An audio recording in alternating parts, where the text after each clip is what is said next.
खुश आमदीद। आज हम नागिन 7 की एक इंतहाई ड्रामाई किस्त के ताने बाने को खोलने जा रहे हैं। ये एक ऐसी कहानी है जहां मोहब्बत, धोखा और साजिशें इस तरह आपस में उलझी हुई हैं कि हर कदम पर एक नया चौंका देने वाला राज सामने आता है। जरा सोचिए, क्या ऐसा हो सकता है? यही वो बड़ा सवाल है जो इस पूरी कहानी को एक धागे में बांधता है। तो चलिए, आज हम इन 3 बज़ाहिर बिल्कुल अलग अलग कहानियों को सुलझाते हैं और देखते हैं कि ये अंदर से एक दूसरे के साथ कितनी गहराई से जुड़ी हुई हैं। ठीक है, तो आइए कहानी की पहली परत खोलते हैं, एक टूटे हुए दिल का राज। ये सारा जाती ड्रामा इसी एक सवाल के गिर्द घूमता है। कहानी के मरकजी किरदार हैं आर्यमन और उसकी मंगेतर राधिका, जिनकी मोहब्बत की कहानी शादी के दिन ही अधूरी रह गई। लेकिन आखिर ऐसा हुआ क्यों? और इसका जवाब है ये धमकी। ये धमकी राधिका के वालिद ने दी थी, जो एक पुलिस ऑफिसर हैं। उन्होंने शादी रोकने के लिए कहा कि वो खुद को नुकसान पहुंचा लेंगे। और यहीं से कहानी एक नया मोड़ लेती है। ये कोई मामूली खानदानी झगड़ा नहीं था। राधिका के वालिद का ये शक आर्यमन के खानदान के बारे में एक बहुत बड़े राज की तरफ पहला इशारा था, जो एक जाती दुख को एक बहुत बड़ी साजिश से जोड़ रहा था। तो एक तरफ दिल टूटा है और दूसरी तरफ अब हम कहानी की दूसरी कड़ी की तरफ बढ़ते हैं। बोर्डरूम में एक बड़ा धोखा। तो देखें, यहाँ आर्यमन पर सिर्फ जाती नहीं बल्कि प्रोफेशनल हमला भी हो रहा है।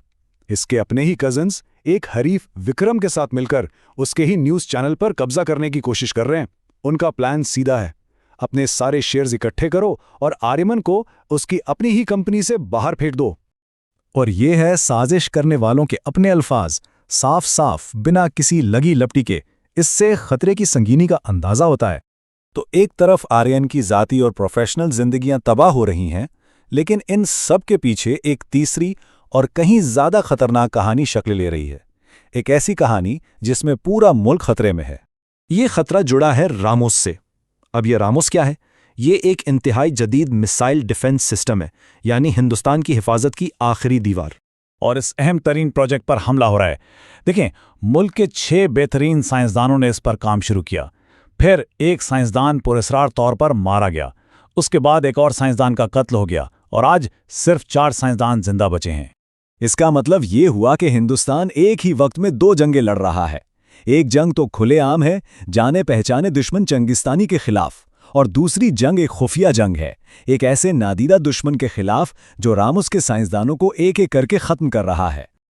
अच्छा, तो अब तक हमने देखा एक टूटा हुआ दिल, एक कॉरपोरेट धोखा और एक कौमी बहरान। ये तीनों कहानियां आपस में कैसे जुड़ सकती हैं? आइए अब इस सबसे बड़े राज से पर्दा उठाते हैं। इन तमाम अलग अलग धागों को जोड़ने वाली कड़ी सिर्फ एक शख्स है, आर्यमन। जी हां, आर्यमन ही इन तीनों पुरअसरार कहानियों के बिल्कुल मरकज में है।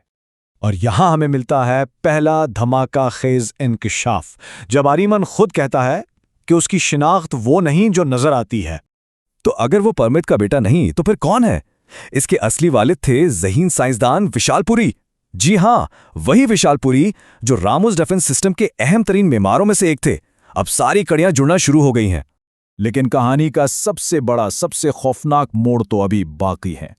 जिन लोगों ने आर्यमन को पाला पोसा, यानी परमीत और उसका खानदान, वही लोग दरअसल मुल्क के दुश्मन यानी चंगिस्तानी हैं।